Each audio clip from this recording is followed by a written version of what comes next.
mong yan. Lapit ka. May makita. Uy, ano ba yan niluluto mong yan? Ay! Sinigang. O, mamaya mong kumulo. Kaya mong kumulo. Lalagay mo yung talong mamaya. Ha? O, favorite mo ba yan? Oo, te. Sinigang. Uy. Sinigang. Kaway. Ano ba yung kaway? Kaway.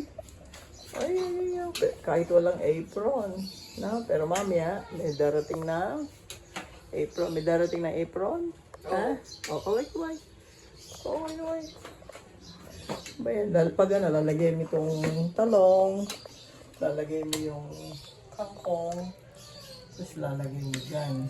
No? Oh, sarap yan. Sinigang. No? May pressure cooker pa. Para nga lumambot lalo. No? O sige, tatakpan natin. Para may kaunti pag kumulo. O, lagay mo lang muna dito. Yan. O, dali.